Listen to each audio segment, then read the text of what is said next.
particularly pertinent to what we just did in our drills. Because what he just said is you change one thing, it affects another thing. And that's altogether true. So here's the reference, and here's this.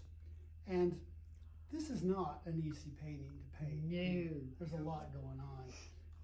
A lot of us that paint for a living like these paintings he did in the Alps because they're just masterpieces. And there's about a dozen oils. And who is this? Sargent. That Sargent? There's about a dozen oils, and there's also about 6 or 7 photographs of him painting with his friends on these paintings. So it's really cool. That's really cool.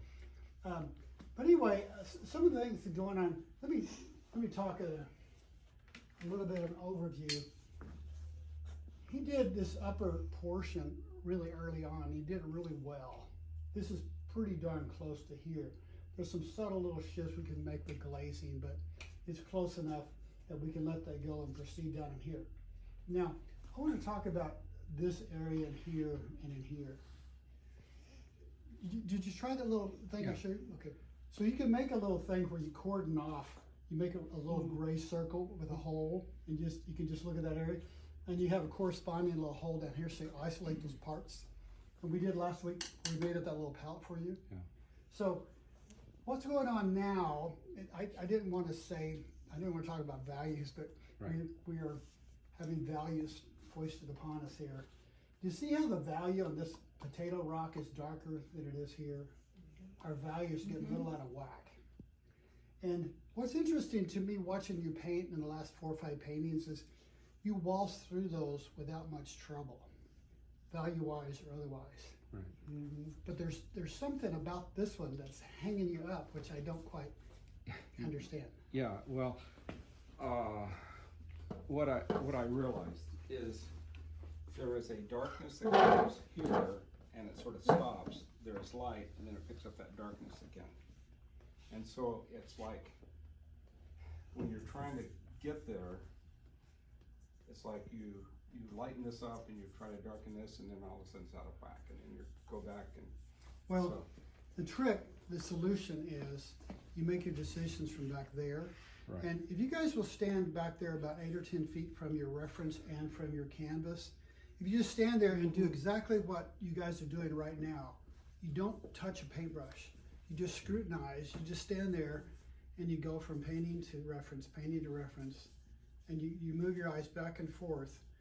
And by being that far away, you're getting the same light on both your reference and on your painting. And you're far enough away that your eyes are not, your pupils aren't dilating and adjusting. If you're up here doing this, and I think that's what you're doing, if you're up here doing this, you're looking at this and you're coming up here, and I guarantee you your eyes are changing. Your pupils will dilate, contract, and they'll give you a different reading. So if you're that far away, that stops, that phenomenon stops. And that's why people paint from life. Sargent, everybody paint from life and stay back. Okay, I have another question. Okay. Would it be advantageous to move your palette back here? Because, no, because you're looking at this and you're seeing the color. Then when you get up close and you're trying to mix your color, it's like it gets off. I'll tell you why that's not a good answer. Okay. Does anybody want to offer a suggestion why that's not? Paint's closer to you. I don't know. The problem is, and this is relevant to this whole conversation, the problem is you're in a different light back here. And your palette is right here. So if you look at your palette right here, you can read size of pupils. Your pupils will behave differently. And then when it's all about your eyes. It's about your eyes shifting. So if your palette is here, you might have 12% less light where you're standing. And even the angle of your palette changes. So it's the most crucial thing, I think the best solution for you is that you compare these two. If we stand here, if I may stand here beside you, if we stand here, for example, let me just walk you guys through my perceptions and see if you agree with me. And can you see? Yeah. Everybody? Okay, so for example, this part of the mountain needs to be bluer. You see this is a little too blacky gray, it needs a little more ultramarine in it to get there. And we can glaze that, it's not a problem. But I'm just trying to point out to you the things that you can observe from back there. the fact that this is about 1.5 values too bright. The fact that several of these in here, what's going on in here is he's really gone after his chromas and his colors with some disregard for his values, so that the value contrast here is less than it needs to be. And we talked about specifically about this rock here. You see the halftones in here need to be much darker. Do you guys just look at that rock? So the halftones in here need to be much darker for you to achieve like a 3 to 8 value contrast. And I really hate talking about values, and I'm doing this. Right. But you see the point? And you really can't tell it. If you stand here, I guarantee you, if you stand here and go back and forth, You can see it now. you can't see it. But from back there, where your eyes can see them simultaneously. And when we paint from life, we do the same thing. When you do sight-size painting, make all your decisions from 12 or 15 feet.